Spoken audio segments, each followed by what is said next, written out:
Dear students of English Grammar, we welcome you in our lecture 12 English version lecture, in which we have a series voice, active voice to passive voice. And in this series we are going to learn how to transform sentences from active to passive, and the sentences which are based on clauses. And this is taken in advanced transformation category, and in this category this is the first lecture here, and you will keep all the lectures from here based on this advanced transformation series, based on voice from active to passive. Students, let's begin this lecture with the definition of clause. Now how we can say that this sentence is based on clause. In previous lectures, the voice was based on simple sentences. Simple sentences are those sentences in which we have single subject and predicate. Predicate means in which we have single main verb with single subject. But now here we will have more than one subject and more than one verbs. Means a clause is a sentence in which we have a separate, a clause is a part of a sentence in which we have a separate subject and predicate, and in a clause we generally have at least two parts, and in each part we have its own subject and predicate, and these parts may be more than two, and each part you will have verb, object and subject. Now let's see what is our first example. The judge suspected that someone had bribed the witness. Now this sentence is divided into two parts, and the divider and the connector and the conjunction is that, and the left side of that is the judge suspected, and the right side someone had bribed the witness. In first part we see there is a subject and the judge, and the verb is suspected, and in the second part subject is someone and the object is the witness. And I know you have gone through every lecture, previous lectures, and you came to know how we identify subject and object. That's why in this lecture we'll not discuss how to identify subject and object. Now in the first part, in the first clause, principal clause, the judge is subject.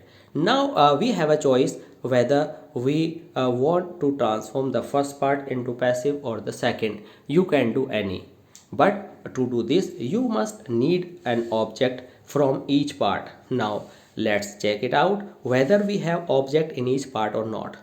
Sometimes we don't get object from any part, then we don't transform that part into passive voice. Very simple. Now let's begin with the first part. The judge suspected, and there is no object, and I want to transform this part into passive. Yes, you can do, because you can assume it in the last, I mean after suspected, and your sentence, your part of this sentence means this clause may be the judge suspected it. Okay, now it can be taken in the place of, on the place of the judge. Now you will do it. This sentence, this clause is based on past indefinite second form, and whenever you have a second form you use was plus third form. So in this way the part in passive voice is it was suspected by the judge. By the judge is placed just after the verb, as you do generally or usually. Now your passive voice is it was suspected by the judge, and what will you do? You can copy the rest part of the sentence and paste here, that someone had bribed the witness. Okay, now the finally the sentence is it was suspected by the judge that someone had bribed the witness.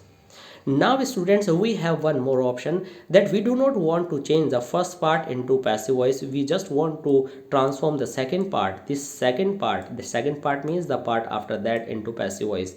Then you can do in this way, you can leave the first part as it is. The judge suspected that, now object is the witness and the subject is someone. You will place this witness at the place of someone. Then you will write the witness had been bribed by someone. Now you are following the rules of the previous lectures. This sentence is based on past perfect tense, and in past perfect tense you add been and then third form, generally we use it. Now by someone, someone is not a particular or an identified object, and it is a well recognized object. That's why you can skip by someone, you can delete by someone, and you can leave your sentence bribed. Now, finally, your answer is the judge suspected that the witness had been bribed. Full stop. You need not write by someone. Generally, we don't write by someone, but if you write, it will do. It will not be wrong. So now let's come to the next example. If you want to study, you must give up comfort first. This sentence is based on adverb clause, and you can also say this sentence is a conditional sentence, and really this sentence is a conditional sentence, and you have to clauses here if you want to study. Now in the second part, you must give up comfort first. In the first part, there is no object here, that's why we will leave this part as it is. And in the second part, of course, you can find out subject you easily and the object comfort very easily. And what you will do here, you will place comfort an object in the on the place of you, means subject. On the place of subject, you will place your object comfort. In this way, I have mentioned comfort in blue color and must be given up. I have followed the tradition of my choosing of colors. I always use red color on the place of helping verb, additional part of this helping verb, and then main verb. And first is the rest part of the sentence, remaining part of the sentence, and in the end, you have written by you. But this is a question why I did this, that by you is written in this bracket. Students, actually when you go through the sense of the sentence, this sentence seems universal, means it is applied to all. It is for all, so you, me, him, he, it is for everyone. That's why I left by you, means it is for everybody. If someone wants to study, then definitely he should give up comfort. That's why if you want to study, comfort must be given up first, full stop. And if you want to write by you, it will do, it will be okay, it will be all right. Now let's come to the example number third. Those who live in glass houses should not throw stones at others. When for the first time, when students look at this sentence, they get confused. There are so many verbs, subjects, commas, and objects. Now, how should we treat this sentence? How should we tackle this sentence? And how do we manage to transform this sentence into passive voice is a good question. And to go before we go through this question, just understand what is this. Actually, students, this sentence is based on adjective clause. Adjective clause, what is adjective clause? We must understand it first. Adjective clause is made up of adjective. Now let's understand what's adjective first. Adjective is a word that says something that adds some quality to noun or pronoun. Just like here in this sentence, good boys do not disobey their elders. This sentence is given in a hint. This is not particularly a question, but this is in itself a question, but it will help you understand this sentence. So before we go through this sentence, let's understand this hint number one. Good boys do not obey their elders. Boys is a subject here, and before boys I have placed good, means good is an adjective and it is saying something about boys, means it is adding some quality of boys. In this way, whenever we write some word that represents quality of noun, it becomes a part of noun. In this way, good will become a part of the boys, and this phrase will be called noun phrase and subject. In this way, your subject is good boys, and simply you will transform this sentence. Their elders is object here, and their elders will be placed on the place of good boys. And now your passive voice is their elders are not disobeyed by good boys. Simple, means their elders is used in the beginning and good boys in the last of the sentence. By we will use by, and then this subject good boys in objective case. Now students, what is adjective clause? Students, adjective clause is made up of two words, adjective and clause. Adjective, I have already described the quality of noun, but clause is a quality of noun in which we have one subject and predicate. Means in simple adjective, we have only one word or two words that says something, that adds something to the sense of noun. But whenever we have a clause, there must be a verb, any type of verb, maybe a strong verb, weak verb, main verb, or you can say linking verb. So the boys, I have changed this good boys into adjective clause. Good boys who are, sorry, the boys who are good means who are, who is subject here and are is verb here. That's why it is adjective clause. This is adjective clause because there is subject and predicate in a separate manner here before do not. Means this subject, the boys, is connected with a part of a sentence that has its own subject and predicate, or you can say verb. That's why the boys who are good is all these words are subject, and who are good is telling something, is adding something to the quality, to the sense, to the quality of the boy's subject, and all these words will act as a subject here.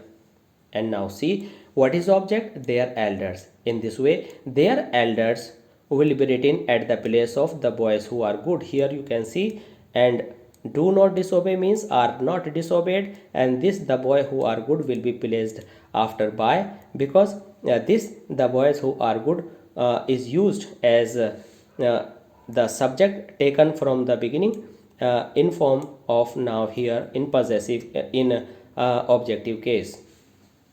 Now your final answer in passive voice is their elders are not disobeyed by those who are good. Students, this clause is written here at the place of subject. This may be at the place of object, and if any object is followed by adjective clause, you take that adjective clause along with the noun or pronoun which is written in form of antecedent in the beginning. And we will see definitely in the fifth example. But before fifth, we will have to go through uh, uh, the main sentence number 3. Now you see, those who live in glass houses should not throw stones at others. Okay, the boys who are good, you have seen here. And now in the same way, those is a pronoun. Who live in the glass houses is adjective clause. Whenever a noun or pronoun is connected with an adjective clause, this act as your subject here because it is written before should. Means this subject, those with its quality who live in glass houses, will be taken as a whole in form of subject. And you know, your subject if is connected with adjective, you take adjective with it, and if your subject is connected with the adjective clause, you take all the words of those that clause along with the subject. In this way we will find second thing, object is stones here, and this stones will be placed in the beginning on the place of those who live in glass houses. You can see here stones, and after stones should not throw is changed into should not be thrown. Okay, any model is followed by be and then third form, and not is placed before be, and rest part of the sentence at others, and in the last you will write in the end by those who live in glass houses, because this is a subject is those added with who live in glass houses. In this way you wrote here by those who live in glass houses. There is no change in this verb who live because it is acting as an adjective to add some quality to the word those. Now students, let's see the next example here. Our example number 4 is he had done his work before you called him.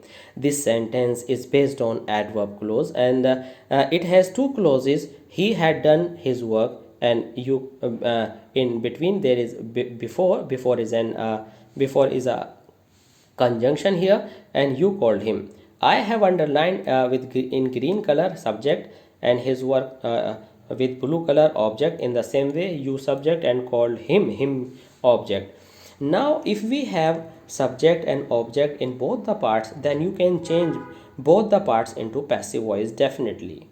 Now so did I here. What is this? His work is object that is placed on the place of he. His work had been done by him. He will be changed into by him before him will be changed into he, was called by you.